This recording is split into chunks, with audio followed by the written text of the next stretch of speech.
हर बार के जैसे इस बार भी हम सभी के बीच में महान विभूति, महातपस्विनी, राजयोगिनी आदरणीय गीता बहन जी हम सभी के बीच में आज पधारे हैं।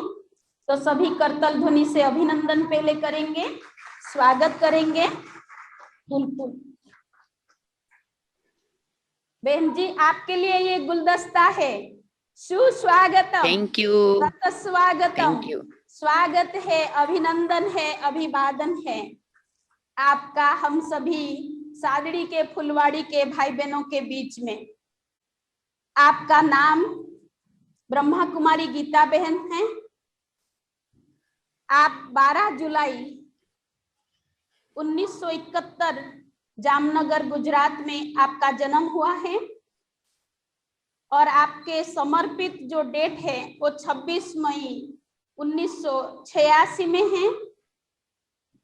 आप अभी वर्तमान समय पश्चिम राजस्थान भिनमाल में और भिनमाल के संबंधित सेवा केंद्रों का संचालन करते हैं। ब्रह्मा कुमारी गीता बहन बाल्यकाल से ही ईश्वरीय ज्ञान एवं राजयोग में रुचि रख प्रतिदिन योगाभ्यास करती रहती है। आपने मात्र 15 वर्ष की आयु में ही अपना संपूर्ण जीवन ईश्वरीय सेवार्थ समर्पित किया। आपने स्पिरिचुअल हेल्थ एवं काउंसलिंग में MASc किया है। आप बहुत ही अच्छे वक्ता है।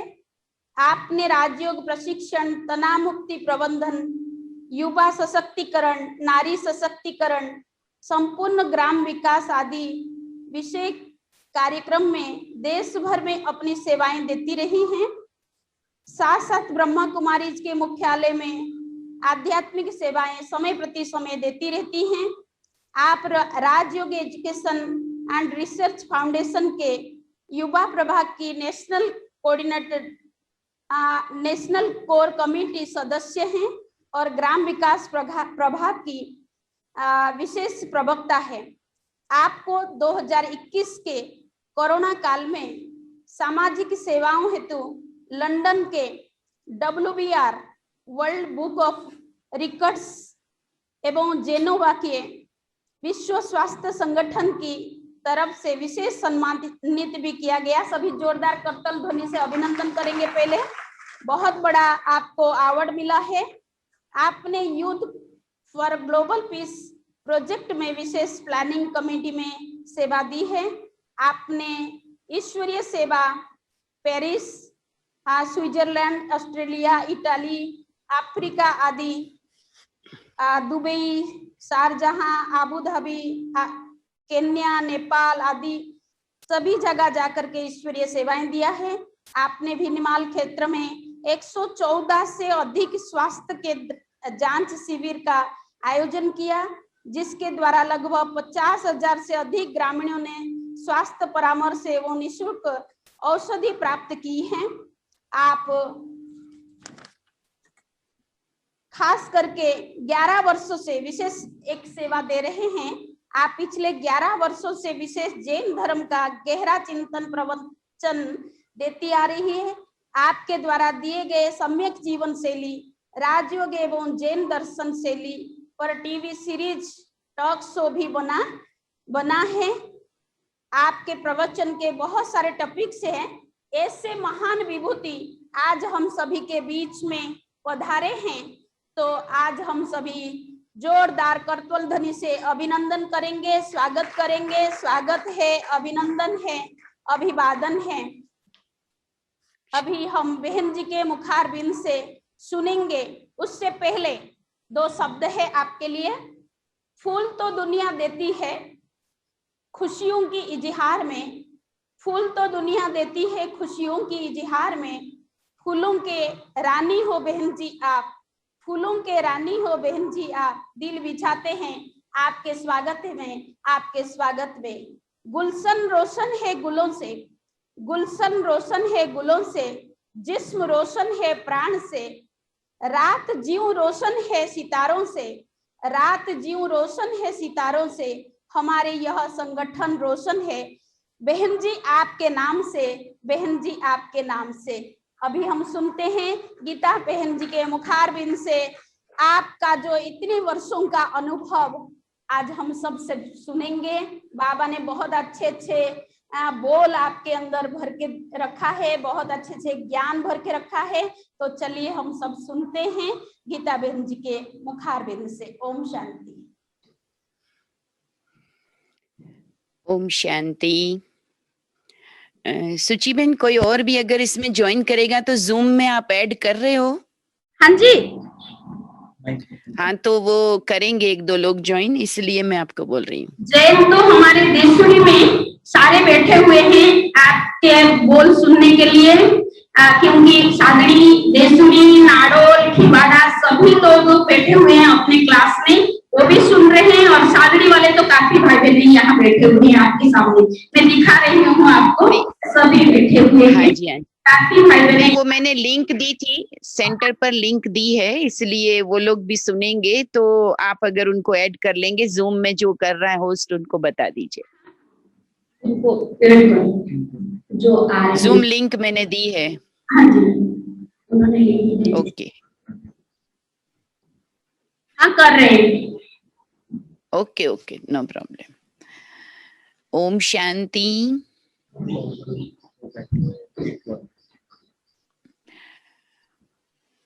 आज हमारी अति मीठी प्यारी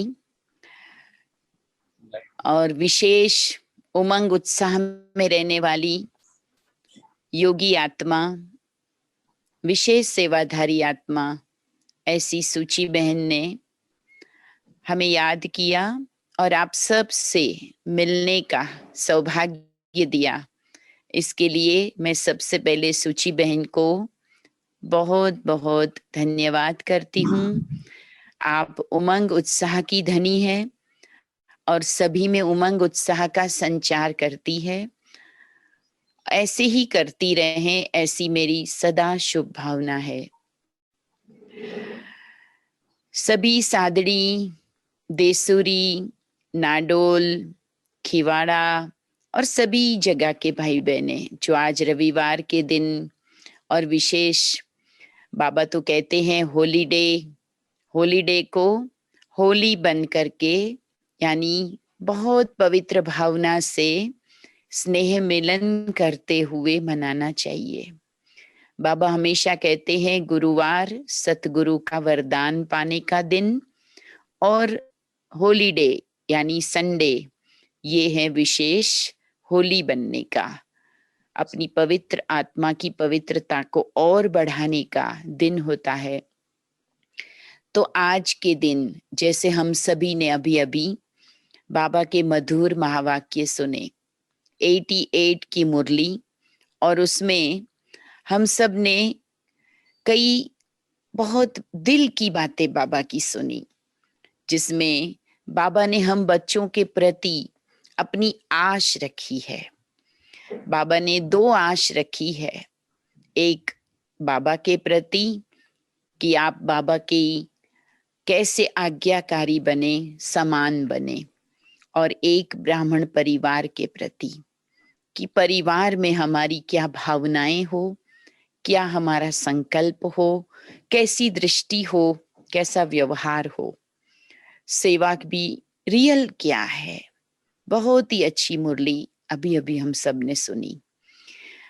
और आज वैसे दुनिया के हिसाब से पॉपुलेशन डे मनाया जाता है 11 जुलाई, विश्व जनसंख्या दिवस।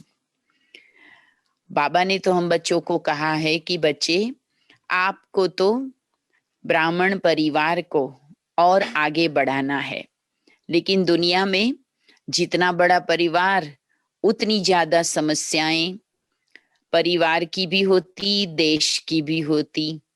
तो इसलिए दुनिया में तो ये दिन मनाते हैं कि जनसंख्या को कम किया जाए, लेकिन हम सभी क्या कहते हैं कि निरंतर बाबा का ये परिवार, बाबा की ये बगिया महकती रहे और अधिक फूले फले और सुगंध भी दे, फूल भी दे, फल भी दे। और हम सभी उस मधुरता का सारे विश्व को भी अनुभव कराएं कि देखो भगवान का परिवार कैसा होता है, भगवान के परिवार के बच्चे कैसे होते हैं। हम सभी को बाबा ने शोकेस में बिठाया है कि दुनिया देखे और वो भी अपने जीवन का सौदा कर सके। जैसे किसी दुकान में, शोरूम में हम जाते हैं तो वहां शोकेस में या काउंटर पर जो सबसे बढ़िया वाला, अच्छी क्वालिटी वाला माल होता है उसी को रखा जाता है शो पीस के रूप में। और उसे देखते ही पास में से गुजरने वाले को भी इच्छा हो जाती है कि इस दुकान में, इस स्टोर में मैं भी चला जाऊं और कुछ अच्छा सा सामान मैं भी खरीद लूं। तो बाबा चाहते हैं कि विश्व की इतनी अनंत आत्माएं जो चारों ओर अभी तक भी ईश्वर से दूर, अपने लक्ष्य से दूर, दुखी है, अशांत है, और वे सभी हमारे ही भाई बहने हैं, इसी विश्व परिवार का हिस्सा है। परमात्मा के वो भी प्रिय बच्चे हैं। कोई पुकारता है भगवान को, कोई नहीं भी पुकारता है, कोई माया में अटके हैं, कोई दुखों में फंसे हैं, परंतु है तो ईश्वर के बच्चे। तो उन सबको भी कैसे प्रेरणा मिलेगी कि वो ईश्वर की तरफ आए, धरती पर आए हुए भगवान को पहचाने? वो तभी होगा जब जिन्होंने सौदा किया है, जिन्होंने ईश्वरीय जीवन अपनाई है, वे जितना अच्छा अपने जीवन को सैंपल, एग्जाम्पल बनाएंगे, हमारे जीवन में वो मधुरता, वो श्रेष्ठता, वो दिव्यता दिखाई दे, हम दूसरों से अलग हों। ऐसे ही नहीं कि हमारी ज्ञान की बातें या हमारा ये परिवेश, वो तो सफेद ड्रेस से कोई भी दूर से भी पहचानता है कि ये ब्रह्मा कुमार कुमारी है, ये ओम शांति वाले हैं, किसी भी तरह से पहचान हो जाती है। लेकिन उससे बड़ी पहचान हमारी ये हो कि हमारी चाल चलन की दिव्यता, हमारा आपसी मिलने जुलने का तरीका वो इतना अच्छा हो। इसीलिए आज बाबा ने ये आस रखी कि बच्चे, कई बार आप बच्चे कहते हो कि योग में रहना अच्छा है, सेवा में बहुत माया आती है, परंतु बाबा ने जो कहा कि बच्चे माया सेवा में नहीं आती, सेवा तो माया से मुक्त करने वाली है, परंतु आपको बस बैलेंस का ध्यान रखना है। वो बैलेंस जो बाबा ने आज 2 बातों का बताया है, मैंने भी मन में वही सोचा था कि आप सबसे मैं क्या बात करूंगी, और वही बात बाबा ने भी बोली। तो बाबा ने हमें कहा है कि जो सोचो वो करके दिखाओ, ये बाबा चाहते हैं। और हम सभी क्या सोचते हैं? यही सोचते हैं ना कि हम खुश रहें, हमारे से और आत्माएं भी खुश रहें, हम खूब बाबा की याद में रहें, बाबा को भूले ही ना, और बाबा समान बने, बाबा का नाम रोशन करें, बाबा के इस परिवार को हंसते खेलते हुए दुनिया के सामने प्रत्यक्ष करें, बाबा के कार्य को प्रत्यक्ष करें। हम सभी चाहते तो यही है। अब जो करने की बात है उसमें क्या करना पड़ेगा? तो एक बात जो बाबा हमेशा से, अभी ये सीरीज चल रही है, आपने इसके पहले की अव्यक्त मुरली सुनी होगी लास्ट संडे की, जिसमें बाबा ने बात की थी सहनशीलता की, समर्पणता की, और उसके पहले बात की थी सहनशीलता की। तो ब्रह्मा बाबा के कदम की कदम कैसे हम बने। तो आज हम ये देखें कि हमारे जीवन में ब्रह्मा बाप समान पहला तो चाहिए निश्चय। इस जीवन में निश्चय बाबा में होना अति आवश्यक है, और न केवल बाबा में, बाबा की हर बात में आंख मूंद कर विश्वास करना। क्योंकि एक डॉक्टर के पास भी कोई मरीज जाता है तो जब तक उस डॉक्टर के अंदर विश्वास नहीं होगा तो वो चाहे कितनी भी अच्छी दवाई उसको दे दी जाए, लेकिन वो मरीज ठीक नहीं हो सकता, क्योंकि डॉक्टर कैसा है ये बड़ी बात नहीं है, मरीज का फेथ कैसा है ये बड़ी बात है। थोड़ा सा भी मन में आ गया कि ये डॉक्टर ने किसी और का ऐसा हो गया था तो मेरा भी कहीं ऐसा ना हो जाए, तो वो मरीज अच्छी से अच्छी दवाई से भी ठीक नहीं होता। तो बाबा तो हमें सुप्रीम सर्जन मिला है और अच्छी से अच्छी दवाई, अच्छी से अच्छी हर युक्ति बता रहा है, कैसे चलना है, कैसे सोना है, कैसे खाना है, कब उठना है, उठते ही क्या करना है, कैसे मुरली सुननी है, कैसे दूसरों को देखना है, सब कुछ तो बाबा सुना रहा है। हमें तो बस वो करते जाना है, फिर भी हम क्यों नहीं कर पा रहे? तो उस निश्चय को और गहरा करना है। निश्चय अर्थात बाबा कौन है वो जानकर उसकी हर बात को ऐसे अपनाना, जैसे कहते हैं ना कि मरने वाला जिंदगी की एक एक सांस को पकड़ना चाहता है, उससे छोड़ना नहीं चाहता, जीना चाहता है, क्योंकि उसको पता है अब मेरी मौत नजदीक है, तो अब एक एक श्वास की वैल्यू है। उसी तरह से बाबा की एक एक बात की मुझे बहुत वैल्यू हो। हम साधारण न ले, ठीक है ना, बाबा तो कहते हैं, लेकिन मेरी अपनी परिस्थिति है, मेरा अपना दुख दर्द प्रॉब्लम है, नहीं, आप अपनी समस्या को उतना नहीं जानते हो जितना बाबा जानते हैं। ये मैंने बहुत बार जीवन में अनुभव किया। हमें अपनी समस्याओं से लड़ने की इतनी जरूरत ही नहीं है, क्योंकि बाबा बैठा है। बाबा वो माँ है जो आज भी बाबा ने कहा ना कि साकार में भी बाप और माँ दोनों ही बच्चों के ऊपर रक्षक होते हैं, लेकिन फिर भी माँ का प्यार कुछ ज्यादा ही होता है बच्चों से, क्योंकि पालना करती है। तो बाबा वो माँ है जो जानता है कि मेरे एक एक बच्चे को किस वक्त क्या चाहिए। हमें पता नहीं है कि हमें इस वक्त कौन से विचार की, कौन सी शक्ति की जरूरत है, लेकिन बाबा को पता है। इसलिए बाबा की जो बात हमें मिले उसे 100%, 100% विश्वास के साथ पालन करने की हमें बहुत ज्यादा दृढ़ता रखनी होगी। हम बस इस फाउंडेशन को, इस पाए को कभी कभी हम कमजोर कर देते हैं, जैसे कि अमृत वेला, जैसे कि मुरली, जैसे कि पवित्रता, ये बाबा की मूल धारणाएं हैं जो हमारे प्रति है ना। इसके बिना तो हम ब्राह्मण है ही नहीं, इसके बिना तो हम साधारण आत्माएं हैं। पर इनमें भी कभी कभी हम थोड़ा सा साधारणता ले लेते हैं। उठ गए लेकिन थोड़ा सा साधारण होके बैठे, नींद आती रही, सुस्ती आती रही, थोड़ी देर बैठे फिर उठ के सो गए। योग का फल, योग का अनुभव मिला या नहीं मिला, लेकिन हमने नियम निभा लिया, ऐसा हम कभी कभी कर लेते हैं।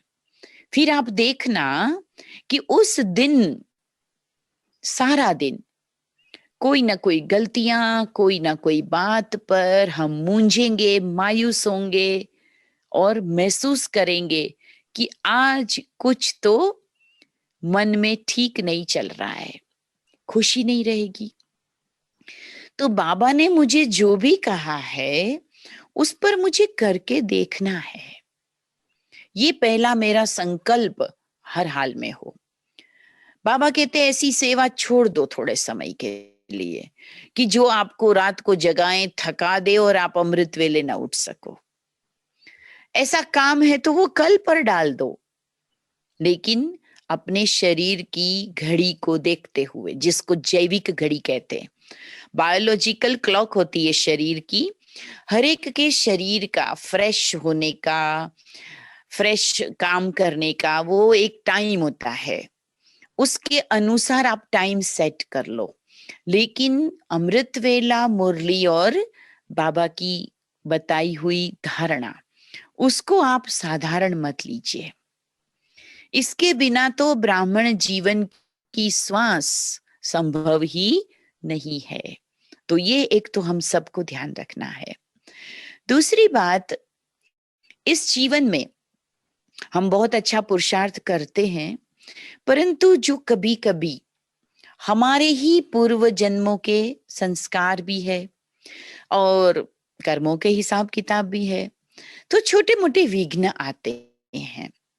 अगर हम बाबा की जीवन कहानी को देखें, यज्ञ के इतिहास को देखें, तो यज्ञ में शुरू से लेकर कितने न विघ्न आए।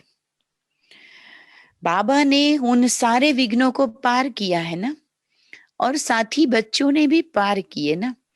तो हम भी उसी यूनिवर्सिटी में पढ़ते हैं, तो जो हमारे पूर्व विद्यार्थियों को पेपर आए, तो हमारे भी सामने वो पेपर तो आने ही है।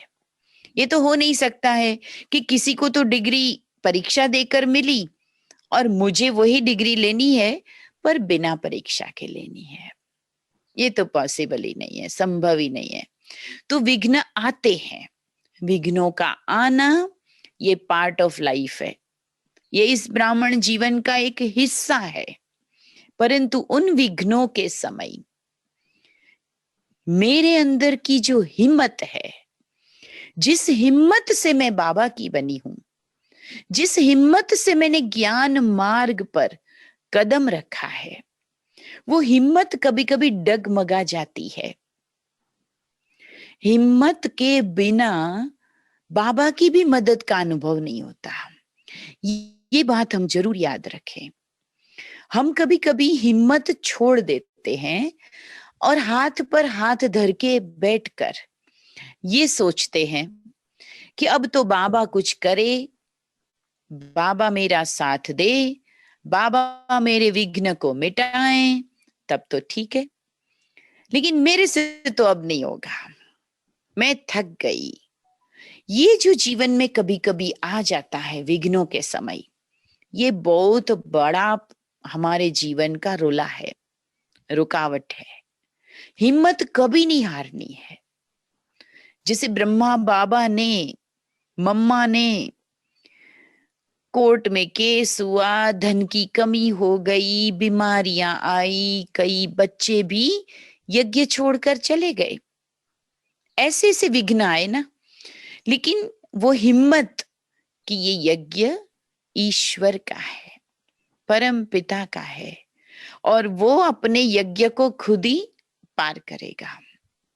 ये मुझे पार नहीं करना है। ये नाव को चलाने वाली मैं नहीं हूं, इस नाव को चलाने वाला तो मेरा बाबा है। हम सभी तो इस नाव में बैठकर सफर कर रहे हैं। हमें बस नाव में बैठे रहना है, पकड़े रहना है नाव को, नाविक के ऊपर, माझी के ऊपर भरोसा रखना है, नाव को नहीं छोड़ देना है। अगर नाव से कूद गए तो भवसागर में तो बचने की कोई संभावना नहीं है। तो हिम्मत बहुत बड़ी चीज है।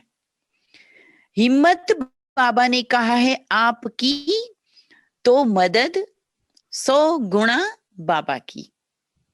परंतु जब तक हम वो हिम्मत रूपी कदम नहीं उठाते तो 100 गुणा मदद नहीं मिलती। वो हिम्मत का कदम पहले जो उठाना है वो कभी कभी हम नहीं उठाते। मधुबन जाने की बात है, सेवा में जाने की बात है, कोई सेवा के सहयोग की बात है, हिम्मत तो रखनी पड़ती है। हर समय परिस्थितियां अनुकूल नहीं होती, परंतु हम थोड़ी सी हिम्मत रखते हैं कि बाबा सहयोग करने का टाइम है, सहयोग करना है, सेवा करने का टाइम है, सेवा मुझे करनी है। सुविधा नहीं है, धन नहीं है, थोड़ी समस्या चल रही है, लेकिन बाबा मुझे करनी है, क्योंकि इससे मेरा भाग्य बनेगा। बाबा ने ऑफर किया है, बहनों ने ऑफर किया है और मुझे करना है कुछ भी नहीं, पर करने का संकल्प कीजिए, हिम्मत रखिए। अरे बाबा इतना समय पर देता है कि आप सेवा भी कर लोगे तो भी बच जाएगा, और वो भी इतना बचेगा जो पहले भी नहीं था, उससे भी ज्यादा बच जाएगा। पर अगर हिम्मत न रख के सेवा न की, उस समय का चांस न लिया, तो वो चांस तो छूट गया। और वो चांस जो चला जाता है, मौका जो चला जाता है, वो तो दोबारा कभी नहीं आता। आएगा, दूसरा मौका आएगा, लेकिन वो वाला तो चांस मैंने खो दिया, गंवा दिया। छोटी सी बात बताती हूँ। एक बार एक छोटे सेंटर के 2-3-4 भाई लोग मधुबन गए थे बाबा मिलन में। एक भाई गरीब था, उसने बहन जी को बोल के रखा था कि बहन जी मुझे मधुबन जाना है, लेकिन मेरे पास थोड़ा धन कम है। बहन जी ने बोला कि कोई बात नहीं, आपसे जो होगी सेवा वही आप कर देना। ठीक है। उसके पास 400 रुपया था, अपना टिकट वगैरह का करके 400 रुपया था मधुबन के लिए, और कुछ नहीं था। तो उसने बड़ी दिल से दीदी को वो 400 रुपया दिया कि दीदी मेरा भंडारे में ये सहयोग। और उसने कहा था कि मेरे से होगा तो मैं घर जाके और कुछ करूंगा।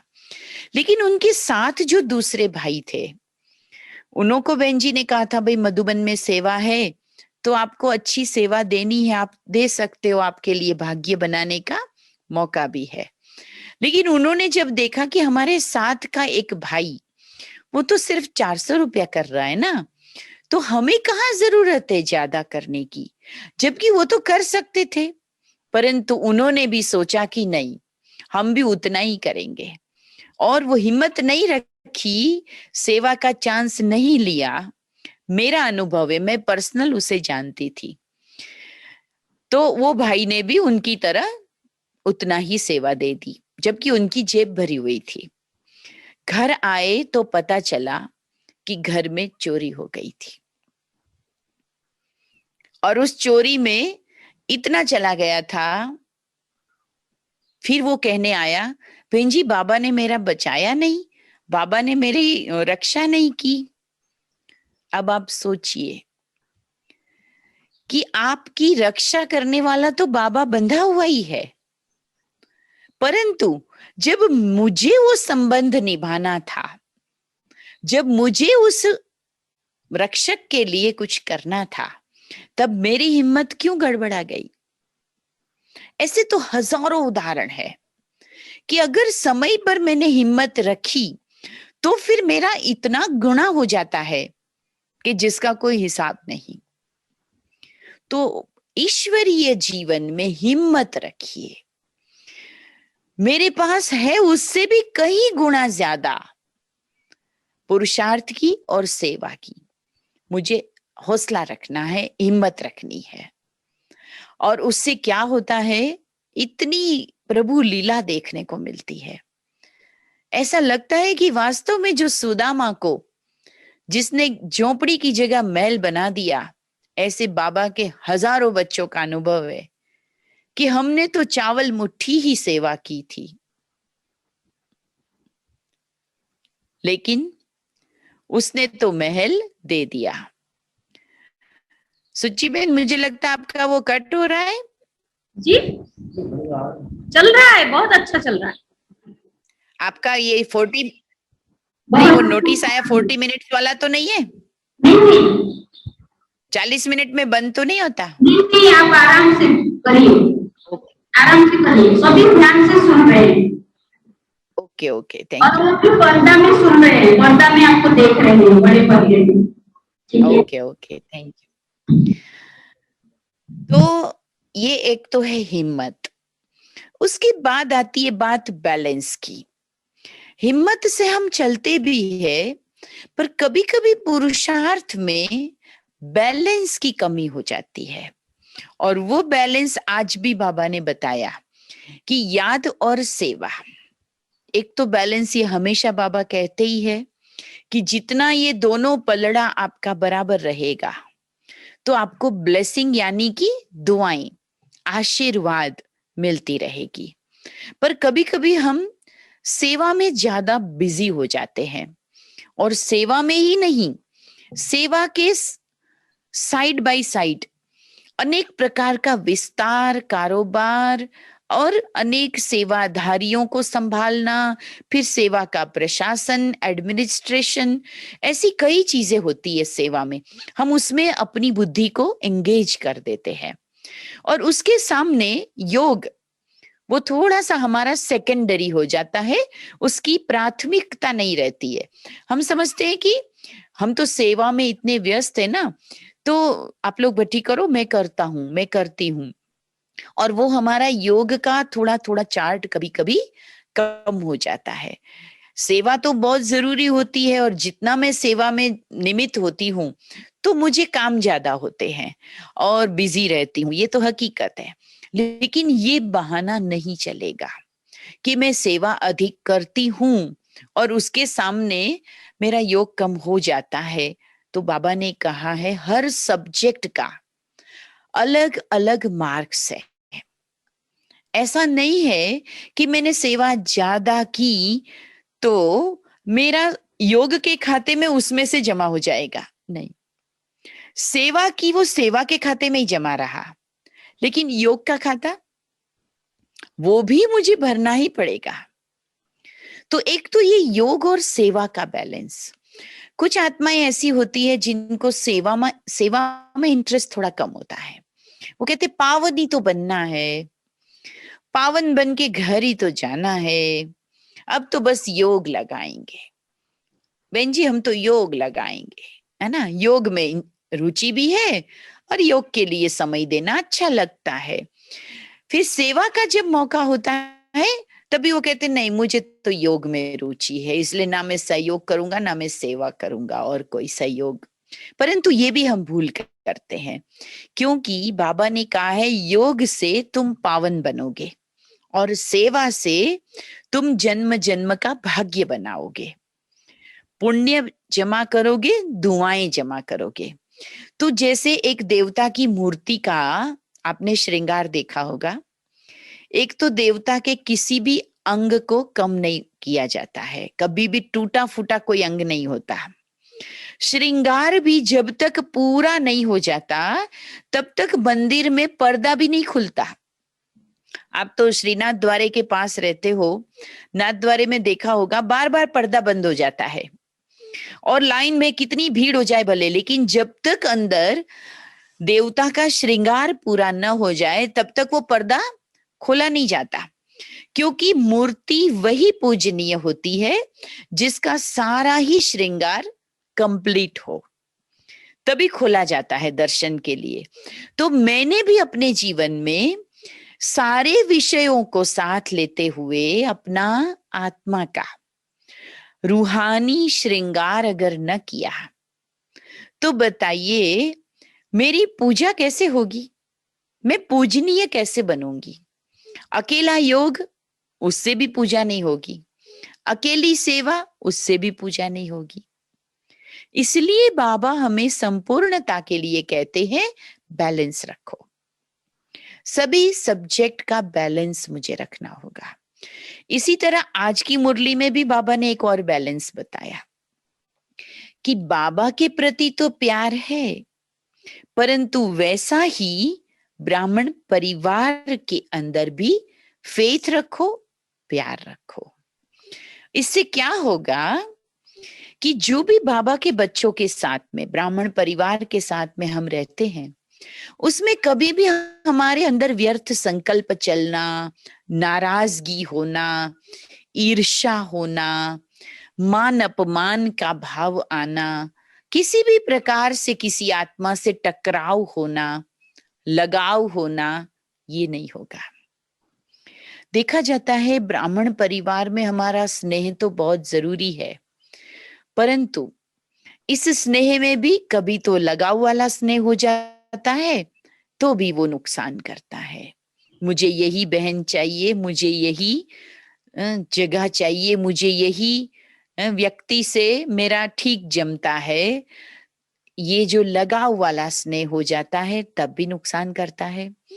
और इसी तरह से अगर किसी से टकराव हो गया, इससे तो मैं बात ही नहीं करूंगा, इसके साथ तो मैं बोलूंगा ही नहीं, ये तो मुझे कभी साथ में चाहिए ही नहीं।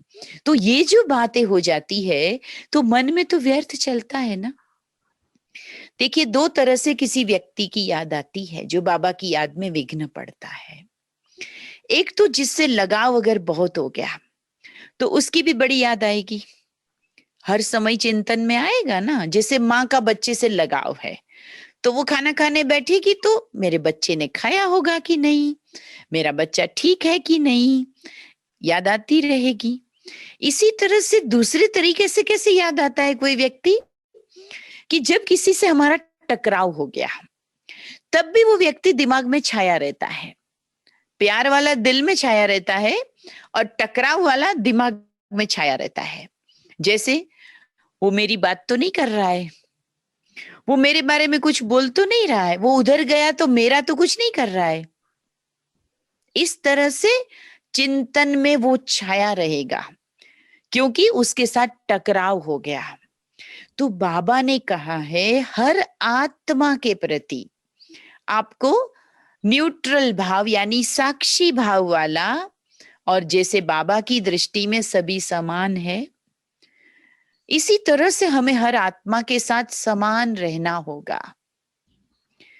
हर आत्मा नंबरवार है, लेकिन पिछली मुरली में बाबा ने एक बात कही थी ना कि बच्चे ब्राह्मण परिवार में कौन सी आत्माएं आई है जिनके ऊपर भगवान की नजर पड़ी। सही बात है, क्या हमने ढूंढा भगवान को? नहीं ना, भगवान की नजर हम पर पड़ी। तो चाहे हम 7 पर्दे के अंदर थे, हम कुछ नहीं जानते थे कि भगवान को पाना है, ढूंढना है, कहाँ जाना चाहिए, परंतु उसकी नजर जब मेरे ऊपर पड़ी तो मैं धर्म बदला तो भी, जाति बदली तो भी, देश बदला तो भी, वेश बदला तो भी भगवान की बन गई। तो भगवान की नजर पड़ी, वही भगवान आत्मा है जिसको भगवान ने चुना है। भगवान ने जिसको चुना है वो कैसी भी हो लेकिन वो विशेष है, उसके अंदर कोई भी गुण आपको न दिखाई देता हो सकता है उसका स्वभाव, उसके बोल, उसके अंदर कई प्रकार की ऐसी कमियां आपको नजर भी आती है, तो मन कभी कभी खिन्न हो जाता है। बाबा के बच्चे हैं ऐसा करते हैं, बाबा के बच्चे हैं ऐसा क्यों नहीं करते, परंतु नहीं, इस पर भगवान की नजर पड़ी है। ये भगवान का चुना हुआ मोती है, भगवान की माला का मणका है। इसलिए मुझे कभी किसी के प्रति भी नफरत का भी भाव ना हो। उसे हर आत्मा को एक ही शुभ भावना और शुभ कामना से व्यवहार में आना है। आज बाबा ने एक बात कहा कि सिर्फ मन तक नहीं रखना शुभ भावना, जब मिलते हो, जब व्यवहार में आते हो, कर्म में आते हो, तब भी ये मेरे बाबा का बच्चा है, नंबरवार है, जिस भी नंबर पर है पुरुषार्थी है, परंतु मेरी दृष्टि में क्या रहे कि ये सतयुगी आत्मा है और भगवान के द्वारा चुना हुआ है। तो उसकी भी मेरे प्रति क्या भावना हो जाएगी, ये मेरे अपने हैं, ये मेरे शुभ चिंतक है, तो वो भी मेरे से ईर्ष्या कम करते जाएंगे। परंतु पहला कदम किसको उठाना है, मुझे अपना योग ठीक करना है ना, मुझे पुरुषार्थ में आगे जाना है ना, तो मुझे परिवर्तन करना है। तो हर आत्मा के प्रति वैसी ही भावना रहे जैसी बाबा के प्रति है। बाबा मुझे कितना अच्छा लगता है, आज बाबा ने कहा ना स्नेह में सभी पास है, बाबा खुश है कि मेरे हर बच्चे बिना स्नेह के तो कैसे बाबा के पास आते हैं। आज आप सुबह सुबह घर से मुरली सुनने पहुंचते हो तो दुनिया भी तो देखती होगी ना कि देखो इनको रोज सवेरे उठते ही कौन याद आता है, भगवान की मुरली याद आती है, भगवान के पास चले जाते हैं। सभी को तो घर में अभी तक कितने काम होते हैं, हमारे घर में भी काम पड़े होंगे ना, लेकिन हम बाबा से प्यार है इसलिए दौड़ के आते हैं ना। तो बाबा के प्यार में पास है ये तो बाबा ने भी कह दिया, लेकिन दूसरा क्या कहा, इस परिवार में भी सबसे प्यारे रहो, न कोई मेरा अपना न कोई मेरा पराया, न काहू से दोस्ती न काहू से बैर। कबीर जी के लिए गायन आता है ना, कबीरा खड़ा बाजार में सबकी चाहे खैर, न काहू से दोस्ती न काहू से बैर। अवगुण देखने की दृष्टि ये हमारी जन्म जन्म की बनी हुई है और इसलिए सहज दिखाई देता है, परंतु देखने के बाद आपका मन कैसा हो जाता है? ऐसा लगता है ना कि अरे ये बात मेरे ध्यान में आई नहीं होती तो अच्छा था, अब जब दिखाई दिया अवगुण तो मन तो बुरा होता ही है। एक बार कहते हैं कि एक राजा ने एक चोर को पकड़ा, चोरी करता पकड़ा गया तो राजा के दरबार में लाया गया। तो वो चोर जो था उसने कोई विशेष चोरी नहीं की थी और वो बहुत ज्ञानी भी था। उसे लगा कि चलो मुझे तो जो सजा होवे होवे, लेकिन आज मैं अपना ज्ञान, अपनी बुद्धि जरा सा यूज करके देखता हूँ। उसने राजा को कहा कि राजा जी ठीक है, मैंने जो चोरी की है आपके सामने आई है, मेरी मजबूरी थी और जो भी था, लेकिन मैं आप मुझे जो भी सजा दे सकते हैं, मुझे फांसी की सजा दे, भले मृत्यु की दंड दे, कोई बात नहीं, लेकिन उसके पहले मैं कुछ अपने अंदर विद्या है मेरे पास, वो मैं चाहता हूं कि मरने से पहले दे दूं, किसी के भी काम आए। बोले क्या विद्या है बताओ?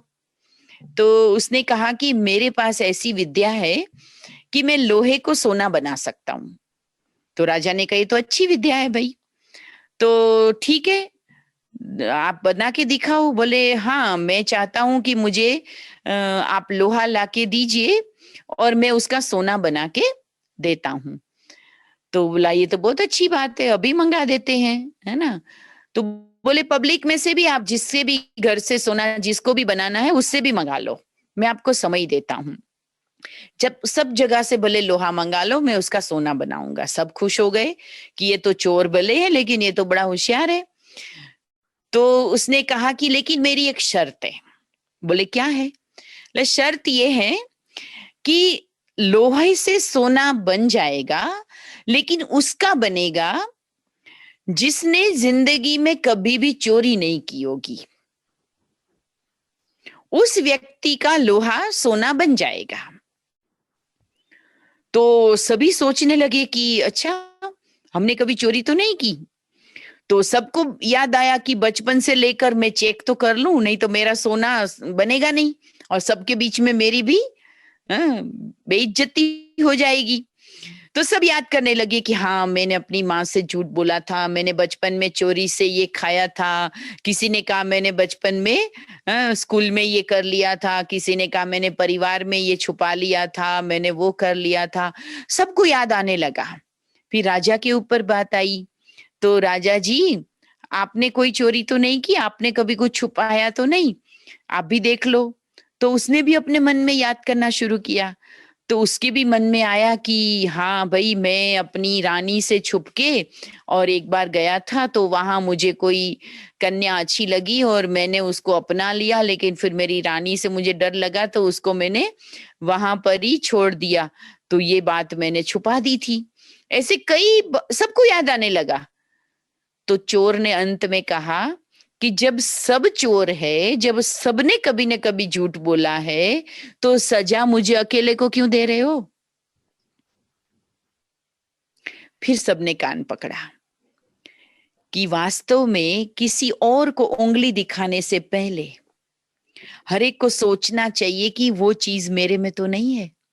अगर हम ये बात याद रखेंगे ना तो हमारा अवगुण देखना बंद हो जाएगा। क्या मेरे में कोई भी अवगुण नहीं है? क्या मेरे में कोई भी कमी नहीं है? बहुत सहज होता है दूसरे की कमी देखना, परंतु जब ये पॉइंट बुद्धि में आ जाएगा ना तो हम बिल्कुल निश्चिंत हो जाएंगे और हमारा मन भी शुद्ध हो जाएगा। इसलिए बाबा ने हमें आज कहा कि बच्चे बैलेंस रखो, जितना बाबा से प्यार है, बाबा का कोई अवगुण आपको नहीं दिखाई देता, उतना ही प्यार ब्राह्मण परिवार की हर एक आत्मा से रखो, उनका भी कोई अवगुण दिखाई नहीं देगा, तो आपके लिए ही अच्छा है। कई बार हमें लगता है कि हम किसी का अवगुण जानते हैं, इसका मतलब हम बहुत होशियार है। नहीं, कभी कभी किसी किसी चीज में भोला बनना अननोन बनना भी फायदा कारक है। हमने जानकी दादी को देखा। जानकी दादी 13 साल अंत में मधुबन में रही। दादी जी यज्ञ के मुखिया थी, परंतु एडमिनिस्ट्रेशन संभालते नहीं थी ज्यादा। एडमिनिस्ट्रेशन तो और लोग सभी संभालते ही थे। तो कई चीजें थी जो दादी को पता थी। वैसे तो सब कुछ पता होता है क्योंकि बाबा ने उनको सीट पर बिठाया था, लेकिन दादी को बताया नहीं जाता था। तो दादी कहती थी बहुत अच्छा है, क्योंकि वैसे भी सब कुछ ठीक तो बाबा करेगा। मैं नहीं भी जानती हूं तो मेरी बुद्धि खाली रहती है, और इसीलिए दादी कहती थी मैं थकती नहीं हूं। अगर मैं सबके अवगुण को जान लूंगी, अगर मैं सबकी कमियों को देख लूंगी, तो मेरी बुद्धि कितनी भर जाएगी, तो मैं थक जाऊंगी। इतना व्यर्थ का बोझ मेरे ऊपर आ जाएगा तो मैं थक जाऊंगी। और इसलिए दादी ध्यान ही नहीं देते थे कि मुझे क्यों नहीं बताया जा रहा है, फ्री हो जाती थी दादी। तो हम सभी को ये बात सीखने की है, अवगुणों का बोझ किसी का भी लेके हमें नहीं चलना है। ये आदत डाल दें, जो जैसा है सबको शुभ भावना दीजिए। और एक बात, हमें धीरज का गुण बहुत चाहिए।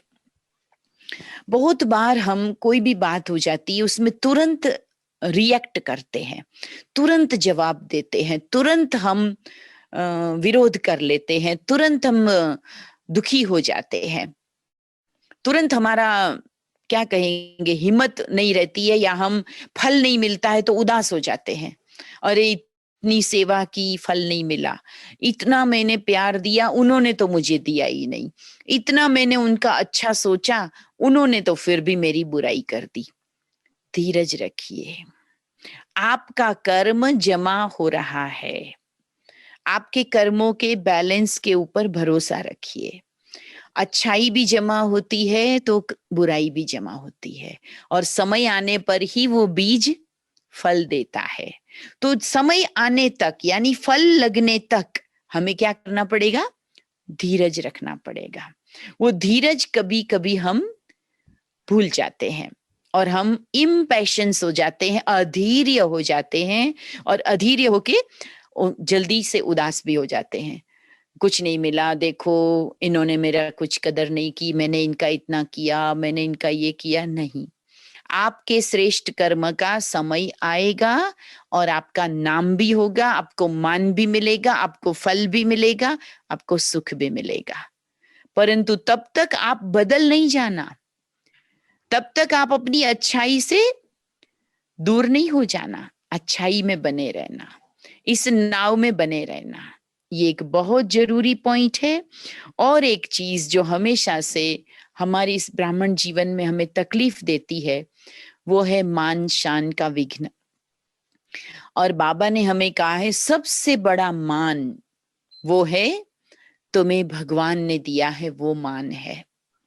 मनुष्यों का मान तो वैसे भी लंगड़ा मान होता है, बाबा उसको कहते हैं लंगड़ा मान, जो आज मिलता है कल नहीं मिलता, और आज उसकी आदत पड़ जाए और कल न मिले तो और ही व्यक्ति परेशान होता है, और ही वो दुखी होता है। इसलिए मनुष्यों के मान शान की इच्छा नहीं, सदा अपने स्वमान में रहना। स्वमान में रहने वाले को न तो अपमान कभी फील होता है और न किसी के मान शान की भूख रहती है, वो तो संतुष्ट है।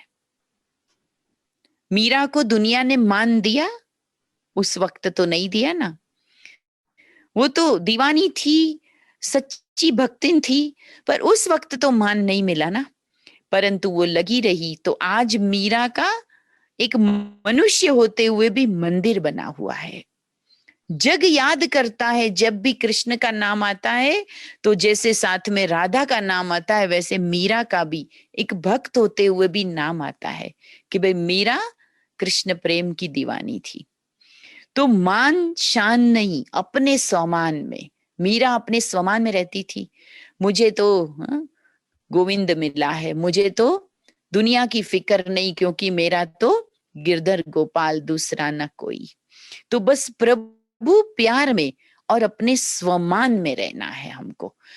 हम मान शान के चक्र में, दिखावे में आ जाते कभी कभी, और ये दिखावा कंपटीशन में लाता है, रेस में आ जाते हैं। उसके पास इतना है, मेरे पास इतना हो, उन्होंने ये किया, मैं ये इतना करूं, उनका इतना अच्छा सामने दिखा, मेरा भी मैं सामने दिखाऊं। नहीं, गुप्त में पुरुषार्थ करते रहिए, वो अधिक जमा होता है। दिखावा केवल बाहरी मान देता है, लेकिन जमा कम होता है। जिसको बाबा कहते हैं ना, कच्चा फल में ताकत नहीं होती, मधुरता भी नहीं होती। तो दिखावा नहीं, धीरज से फल को जमा होने दो और तब तक अपने स्वमान में स्थित रहो। मेरा स्वमान क्या है? मेरा स्वमान है भगवान की मैं सच्ची साथी हूं, भगवान मेरे साथ है, मैं कल्प कल्प की विजयी आत्मा हूं, मेरी तो विजय होनी ही है। तो ये चीजें, ये कदम है इस रास्ते पर चलने के। और एक चीज लास्ट में बताती हूँ जो मैंने अपने जीवन में अनुभव की। योग बल के सिवाय कोई ताकत नहीं जो मुझे पापों से मुक्त कर सकती है या मेरे दुखों को कम कर सकती है। न कोई व्यक्ति का साथ, न मैं कितनी सीनियर हूं। आज भी बाबा ने कहा ना, आपके पास 50 सेंटर है, लेकिन वो आपकी भाग्य नहीं है। आपके पास 2 सेंटर है लेकिन निर्विघ्न है, तो आप उसके बराबर है। तो उसके लिए मुझे योग का वातावरण बना के रखना है, स्वयं को भी स्वस्थ रखना है। तो योग बल, सेवा केंद्र के सभी का वातावरण अच्छा बना के रखना है, योग बल। और आगे बढ़ना है, विघ्न विनाशक बनकर औरों के भी विघ्नों को मिटाना है, तो योग बल। भरोसा तो केवल योग बल पे ही। मुझे कोई भी समस्या आ जाए, इधर उधर नहीं देखना है, इधर उधर किसी का कांटेक्ट करके किसी से राय लेके मुझे कुछ नहीं मिलेगा। मैं अंदर जाऊं, योग बढ़ाऊं।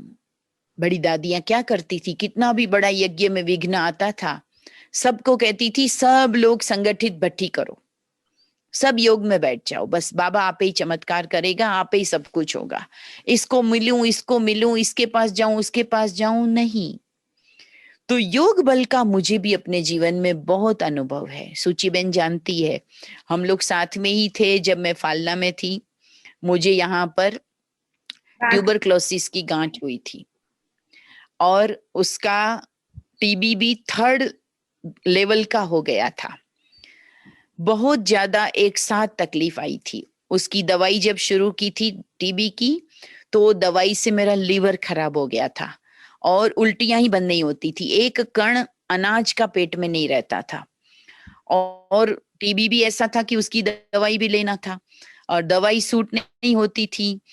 फिर डॉक्टर बलवंत भाई जी ने मुझे उस वक्त होम्योपैथी से मेरा लीवर, तो तुरंत बाबा ने कैसे उनको टच किया और उन्होंने मुझे ठीक किया था, वो भी बाबा की कमाल थी।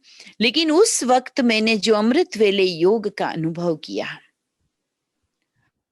मैं बस मास्टर सर्वशक्तिमान की स्थिति में बैठकर बाबा से शक्ति लेती थी और वो इस अपने जहां पर ये गांठ थी उसको लगातार शक्ति देती थी। उसके बाद इंजेक्शन का कोर्स चलाना पड़ा, टेबलेट सूट नहीं होती थी, तो 150 इंजेक्शन स्ट्रेप्टोमाइसिन के वो मैंने लिए, और वो भी बड़ी सुई से लगते थे, बारीक सुई से लगते नहीं थे, क्योंकि वो जो दवाई होती थी वो गाढ़ी होती थी। तो कभी कभी तो लगाने के लिए भी तकलीफ होती थी, लगाने वाले की आंख में आंसू आ जाता था कि आपका इतना हार्ड हो गया है कि जहाँ इंजेक्शन लग नहीं पा रहा है। परंतु उस दौरान भी, चाहे मैं सफर में गई सेवा के हेतु, वो सब में भी मेरा कोई रुकावट नहीं रही, क्योंकि बाबा की याद ने मुझे बहुत बल दिया।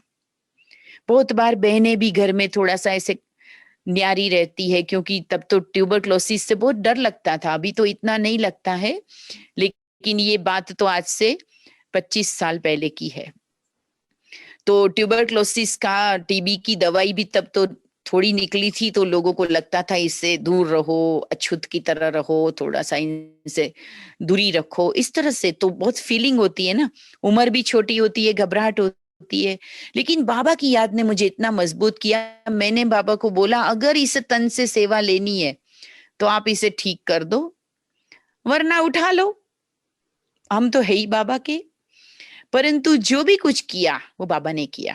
हालांकि ऑपरेशन भी हुआ, 4 साल तक दवाई चली, और डॉक्टर जो ग्लोबल हॉस्पिटल के, उन्होंने मुझे कहा था कि आप ना जिंदगी भर एक तो फीके फीके रहोगे, लाल नहीं होंगे, ज्यादा खून नहीं बढ़ेगा आपका, दूसरा आपका वेट गेन नहीं होगा, आपका प्लस साइज कभी नहीं होगा, आप दुबले पतले ही रहोगे जिंदगी भर, और भाग दौड़ नहीं कर पाओगे, थोड़ा स्लोली स्लोली काम कर पाओगे, जिंदगी भर आपकी दवाई चालू रहेगी। ये 3-4 बातें डॉक्टर ने मुझे कही थी। और मैं आपको खुशी से कहती हूँ कि मेरा डॉक्टर बाबा ने मुझे ऐसी दवाई दी कि ये चारों बातें फेल हो गई, और मैं आज एक भी गोली नहीं खाती हूँ।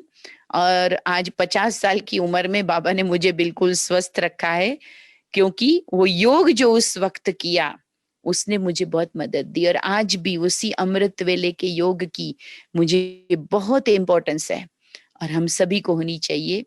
तो ये अनुभव की बात, और भी कई अनुभव की बातें हैं, लेकिन आज समय इतना ही है। आप लोग भी संडे को जरूर तपस्या करोगे, अपने अपने कार्य करोगे। तो मारवाड़ की, गोड़वाड़ की इस भूमि को आप सभी इतने अच्छे धारणा युक्त बनकर रोशन करें। और हम तो सब मधुबन के कमरे हैं, मधुबन की शान है। जब मधुबन का भी नाम रोशन हमें करना है, जो आसपास के एरिया में सब लोगों को इतना आबू का महत्व नहीं है, तो हमें आबू को भी और ऊंचा नाम देना है। और आज मैं आप सबके साथ मिल रही हूँ, मैं माउंट आबू से आज मिल रही हूँ। अभी मैं ज्ञान सरोवर में हूँ, तो ज्ञान सरोवर की भी आप सबको याद देती हूँ। मुझे बहुत अच्छा लगा आप सबसे मिलके, और हम सभी ऐसे ही मिलते रहें, और ये कोरोना भी दूर हो तो प्रत्यक्ष में भी सभी जल्दी जल्दी मिले। अच्छा, ओम शांति।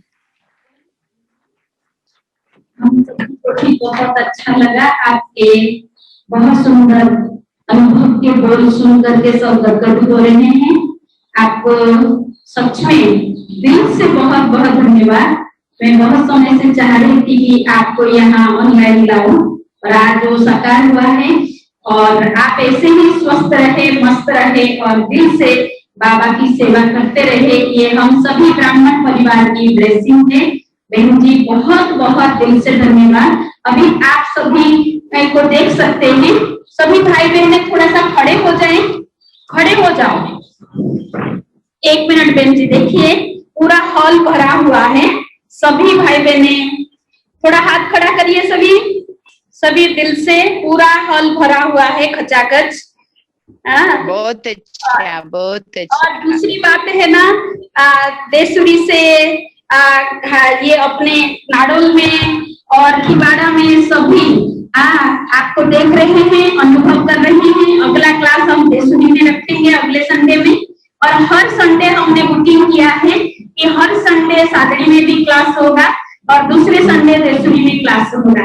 ऐसे चलता रहेगा जब तक नाडोल का सेंटर बनेगा। तो आपको भी हम, बहुत अच्छी बात है। तो सभी के तरफ से जोरदार कर्तव्य से सभी जोरदार धन्यवाद अर्पित करेंगे को। आपको दिल से धन्यवाद। ओम शांति है जी। ओम शांति, ओम शांति।